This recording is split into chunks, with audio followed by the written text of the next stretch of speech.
Olá! Bom, tem um tema muito recorrente que as pessoas pedem para que eu explique, que eu faça vídeos e que eu explique os conceitos sistêmicos que estão por trás da prosperidade ou falta de prosperidade, né? Então aqui eu tenho uma constelação que não aconteceu com bonecos, eu tô trazendo de forma bem ilustrativa, tá? Então tô tirando aqui porque essa é a cena final. A pessoa me procurou dentro de um workshop, então esses representantes que estão colocados aqui estavam dentro, eram pessoas dentro do meu workshop, e ela me procurou com a temática de prosperidade. Ela falou assim: eu sinto que falta algo para eu olhar, para que eu entenda ou consiga dar um passo a mais em relação a essa minha prosperidade, né? Então, quem foram os representantes que eu escolhi? Eu coloquei uma pessoa para cliente que veio olhar sobre a prosperidade, uma pessoa para um bloqueio, o que impedia dela dar esse passo, né? E eu coloquei uma pessoa para prosperidade, tá? Então, essa pessoa aqui, ela ficou por um bom tempo sem ter contato nem com o bloqueio, nem com a prosperidade. Mas essa pessoa que representava o bloqueio, ela olhava fixamente para o chão, tá? Então, ela olhava fixamente para o chão. O que isso significa dentro da constelação sistêmica? Que ela está olhando para alguém que pertence a esse sistema dentro desse trabalho que foi feito, tá bom?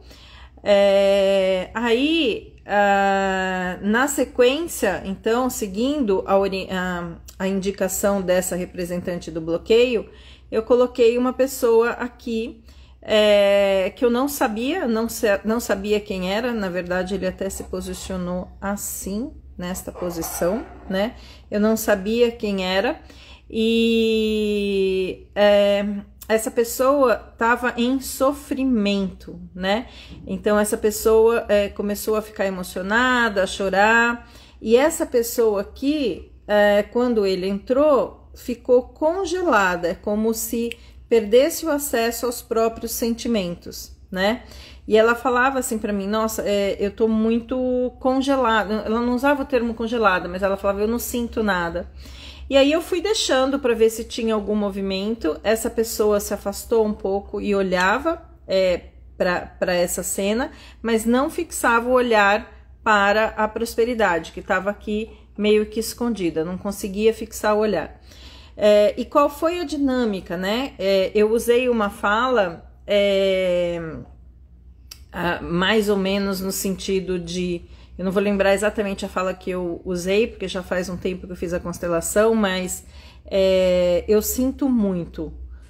Eu sinto muito que as coisas tenham terminado assim, porque nitidamente existia uma frieza aqui e uma emoção muito forte aqui. E uma das dinâmicas principais em relação à prosperidade no nosso sistema familiar eu ter pessoas que foram ou assassinadas ou prejudicadas fisicamente ou emocionalmente por alguém em nome do dinheiro, né? Então, como é que foi feito o desfecho? Eu conectei essas duas pessoas e conectei essa pessoa se liberando desta história, que não honrando a história e o destino deles, mas se liberando. E ao passo que eu ia liberando esta pessoa, ela conseguia finalmente olhar para a prosperidade. Então, enquanto ela ficasse presa aqui nessa relação de vítima e de algoz ou perpetrador, ela não se permite ter prosperidade e olhar para a prosperidade. Então, é uma dinâmica muito comum. Não é a única dinâmica em relação à prosperidade, mas é uma dinâmica muito comum. Então, de uma forma assim bem didática, estou trazendo isso para vocês que vocês entendam. Enquanto eu estou amarrada por uma situação onde pessoas foram prejudicadas por causa do dinheiro, então, por exemplo, famílias que fizeram riqueza através da exploração de escravos, mataram por causa de terra, então os descendentes ficam presos, principalmente as vítimas, e não conseguem olhar para a prosperidade, porque normalmente enxergam ou como sujo, ou como sangue. Já tive várias pessoas que relataram isso na hora que a gente monta a constelação, tá bom? Então essa é uma das dinâmicas, não é a única, mas eu queria trazer para vocês, tá? Então essa pessoa consegue dar um passo quando ela se libera, ela consegue, inclusive fechou, né, o trabalho com ela se aproximando efetivamente e os dois aí se abraçando, tá bom? Basicamente é isso, gente. Um beijo. Dúvidas é só perguntar aqui.